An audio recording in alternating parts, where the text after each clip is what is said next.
Hello viewers, welcome to Shifakhana YouTube channel. আমি ডাক্তার মোহাম্মদ রাজা কাদরি পুনরায় হাজির হয়েছে একটি নতুন ভিডিও নিয়ে, নতুন বিষয় নিয়ে। আজকে আমি এই ভিডিওটিতে যে বিষয় নিয়ে আলোচনা করব তা হচ্ছে অনেক রোগের একটি বায়োকেমিক মেডিসিন ফেরাম ফস অর্থাৎ ফেরাম ফসফরিকাম। এই বায়োকেমিক মেডিসিনটি কোন কোন লক্ষণে, কোন কোন কারণে, কোন কোন রোগে ব্যবহার করা হয় এবং এর ডোজ সম্বন্ধে।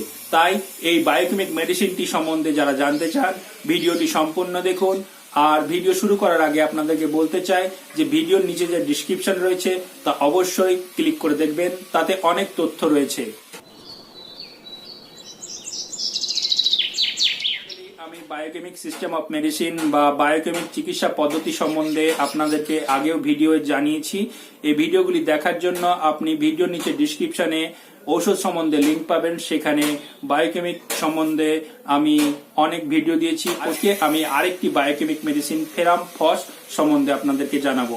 এই ফেরাম ফস, যার সম্পূর্ণ নাম হচ্ছে ফেরাম ফসফরিকাম, যার সাধারণ নাম হচ্ছে ফসফেট অফ আয়রন। এই ওষুধটি নির্দিষ্ট পরিমাণ সালফেট অফ আয়রনের সাথে সোডিয়াম ফসফেট মিশ্রিত করে তৈরি করা হয়। এই ওষুধটি আমার কাছে বড় ফাইলে রয়েছে ফেরাম ফস 6X। আপনারা হোমিওপ্যাথি দোকান থেকে ছোট সিল প্যাক কিনে নিতে পারবেন। এই ওষুধে যেহেতু আয়রন বা লৌহ রয়েছে, আমাদের ব্লাডে বা রক্তে লোহিত রক্ত কণিকাতে লৌহ বা আয়রন থাকে, তাই লোহিত রক্ত কণিকা জনিত যে সমস্ত সমস্যা বা রোগ হয় সেই সমস্ত রোগে এই ফেরাম ফস বায়োকেমিক মেডিসিনটি খুবই কার্যকরী। রক্তের লোহিত রক্তকণিকা বা আরবিসি যেহেতু আমাদের রক্তে অক্সিজেন পরিবহন করে বিভিন্ন কলা কোষে পৌঁছে দেয়, তাই শরীরে যদি অক্সিজেনের অভাব হয় সেক্ষেত্রে যদি ফেরাম ফস ব্যবহার করা হয় তাতে রক্তে অক্সিজেনের মাত্রা বাড়িয়ে দিয়ে আমাদের বিভিন্ন রোগ প্রতিরোধ করতে সাহায্য করে।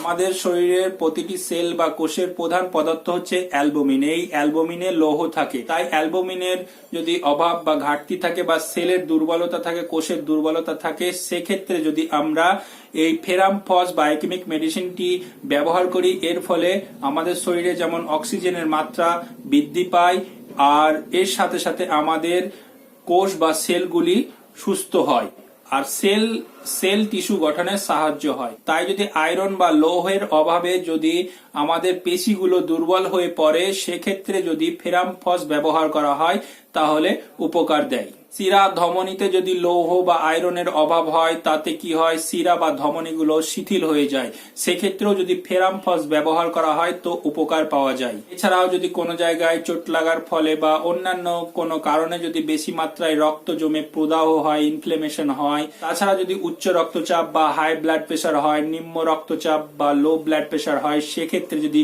ফেরাম ফস ব্যবহার করা হয় তাহলে রক্তে অক্সিজেনের মাত্রা বাড়িয়ে দিয়ে আমাদের high blood pressure, low blood pressure নিয়ন্ত্রণ করে নরমাল করে দেয়। কোনো সময় আমাদের রক্তে যদি রক্তের কণিকাগুলি নরমাল না থেকে যদি অস্বাভাবিক রক্তকণিকা হয়ে যায়, কোনো সময় রক্তকণিকাগুলি মধ্যে যদি অ্যাবনর্মালিটি চলে আসে, সেক্ষেত্রেও ফেরাম ফস খুব কাজ দেয়। এই ফেরাম ফস বায়োকেমিক মেডিসিনটি ব্যবহার করার সময় আমাদের যে 4টি কথা মনে রাখতে হবে যে, এক, প্রদাহজনিত যে কোনো রোগের অর্থাৎ ইনফ্লেমেশন জনিত যে কোনো রোগের প্রথম অবস্থায় যদি ফেরাম ফস ব্যবহার করা হয় তাহলে সেই রোগটা না বেড়ে সেই রোগটা সেরে যায়। যেমন জ্বর, সর্দি, কাশি, হাঁপানি, শ্বাসকষ্ট, high blood pressure, low blood pressure ইত্যাদি প্রদাহজনিত রোগে যদি ফেরাম ফস ব্যবহার করা হয় তাহলে রোগটা না বেড়ে রোগটা সেরে যায়। 2, যে সমস্ত রোগের বেদনায় চলাফেরা করলে আরাম পাওয়া যায় আর ঠান্ডায় আরাম পাওয়া যায়, সে সমস্ত বেদনায় যদি ফেরাম ফস ব্যবহার করা হয় তাহলে উপকার পাওয়া যায়। 3, অতিরিক্ত রক্ত সঞ্চয়জনিত যদি রক্তস্রাব হয়, কোনো জায়গায় রক্ত সঞ্চিত হয়ে সেখান থেকে যদি রক্তস্রাব হয়, সেক্ষেত্রে যদি ফেরাম ফস এই বায়োকেমিক মেডিসিনটি ব্যবহার করেন তাহলে উপকার পাওয়া যাবে। 4, কোনোভাবে যদি রক্তস্রাব হয় এবং তার ফলে যদি রোগ হয় বা কোনো জায়গা ধারালো অস্ত্রের মাধ্যমে কেটে যায় এবং তাতে রক্তস্রাব হয়, সেক্ষেত্রেও আপনারা যদি ফেরাম ফস বায়োকেমিক মেডিসিনটি ব্যবহার করেন তাহলে উপকার পাবেন। ফেরাম ফস রোগীর মানসিক লক্ষণ হবে সে উদাসীন হবে, তার আকাঙ্ক্ষা বা সাহস কম থাকবে, সে তিলকে তাল মনে করবে, সামান্য জিনিসকে বিশাল বড় কিছু মনে করবে, তার মনে সবসময় ঝিমঝিম ভাব থাকবে, সে সবসময় উদাসীন থাকবে, সে চুপচাপ থাকতে ভালোবাসবে, অনেক সময় সে পাগলের মতো বকবে, তার মধ্যে যদি বিরক্তি বা রাগ আসে তাহলে তার মাথা ঘুরবে, মাথা ব্যথা করবে, আর সে অনেক জানা জিনিসের নাম ভুলে যাবে। এই ধরনের লক্ষণে ফেরাম্পস ব্যবহার করা যাবে। প্রিয় দর্শক মন্ডলী, এবার জানি এই ফেরাম্পস বায়োকেমিক মেডিসিনটি কোন কোন রোগে কি কি মাত্রায় বা কি কি ডোজে ব্যবহার করবেন, কোন কোন শক্তিতে ব্যবহার করবেন সে সম্বন্ধে। কানের গোড়ায় বা গলায় যদি যে কোনো কারণে ব্যথা হয় সেক্ষেত্রে ফেরাম্পস 12X বড়রা 4টি করে ট্যাবলেট দিনে 3 বার ব্যবহার করবে, আর ছোটরা 2টি করে ট্যাবলেট দিনে 3 বার ব্যবহার করবে। চাবিয়ে খাবে, চুষে খাবে, হালকা গরম জল সহ খাবে। যাদের ঠান্ডা সহ্য হয় না, সহজেই ঠান্ডা লেগে যায়, জ্বর সর্দি কাশি হয়ে যায়, তারা ফেরাম্পস 12X বা 12X বড়রা 4টি করে ট্যাবলেট দিনে 3 বার ব্যবহার করবে, আর ছোটরা 2টি করে ট্যাবলেট দিনে 3 বার ব্যবহার করবে। চাবিয়ে খাবে, চুষে খাবে, হালকা গরম জল সহ খাবে। সন্তান প্রস্রাব করার পর যে ভেদাল ব্যথা থাকে সেই ব্যথা দূর করার জন্য মহিলারা ফেরাম্পস 12X 4টি করে ট্যাবলেট দিনে 3 বার ব্যবহার করবে। চাবিয়ে খাবে, চুষে খাবে, হালকা গরম জল সহ খাবে। আঘাত লাগার কারণে যদি রক্ত জমে যায় বা আঘাত লাগার কারণে যদি কোনো ব্যথা থাকে বা কোনো রোগ হয় সেক্ষেত্রে ফেরাম্পস 6X বা 12X আমরা বড়রা 4টি করে ট্যাবলেট দিনে 3 বার খাবেন, আর ছোটরা 2টি করে ট্যাবলেট দিনে 3 বার খাবেন। চাবিয়ে খাবেন, চুষে খাবেন, হালকা গরম জল সহ খাবেন। বক্তা ও গায়কদের যদি গলা বসে যায়, স্বর ভঙ্গ হয়, তারা ফেরাম্পস 6X বড়রা 4টি করে ট্যাবলেট দিনে 3 বার খাবেন। চাবিয়ে খাবেন, চুষে খাবেন, হালকা গরম জল সহ খাবেন।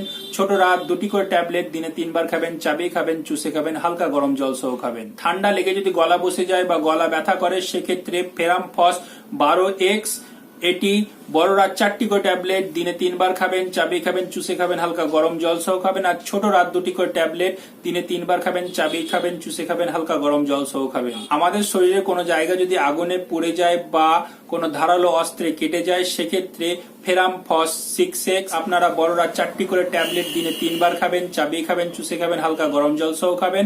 আর ছোটরা 2টি করে ট্যাবলেট দিনে 3 বার খাবেন। চাবিয়ে খাবেন, চুষে খাবেন, হালকা গরম জল সহ খাবেন।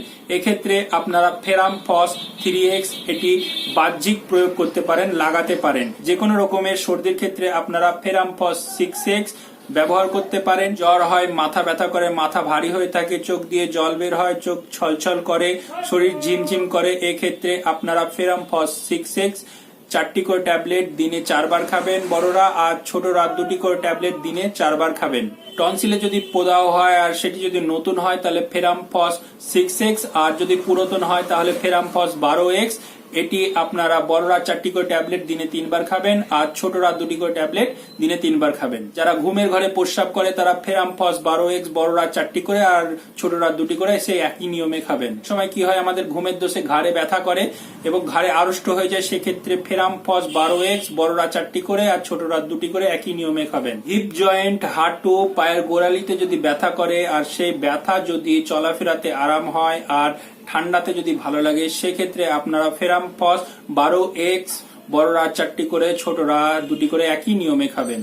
অ্যানিমিয়া বা রক্তহীনতার কারণে যদি কোনো রোগ হয়, দুর্বলতা হয়, সেক্ষেত্রে ফেরাম্পস 12X 4টি করে বড়রা আর 2টি করে ছোটরা একই নিয়মে খাবেন। ঘুংরি কাশি বা হুপিং কাশিতে সেই একই নিয়মে আপনারা ফেরাম্পস 6X খাবেন।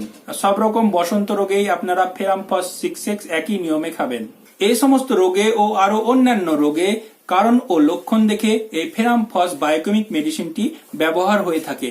আশা করি এই ভিডিওটি আপনাদের অনেক উপকারে লাগবে, তাই ভিডিওটি কেমন লাগলো অবশ্যই কমেন্ট করে জানাবেন। যদি ভালো লেগে থাকে তো অবশ্যই একটি লাইক দিবেন, বন্ধুদের সাথে শেয়ার করবেন। আর যারা আমার ভিডিও প্রথম দেখছেন এখন আমার চ্যানেলটি সাবস্ক্রাইব করেননি, ভিডিওর নিচে যে লাল সাবস্ক্রাইব বাটন রয়েছে তাতে ক্লিক করে সাবস্ক্রাইব করবেন। আজ এই পর্যন্ত রাখি, সুস্থ থাকেন, ভালো থাকেন আর দেখতে থাকেন সিফাখানা ইউটিউব চ্যানেলটি।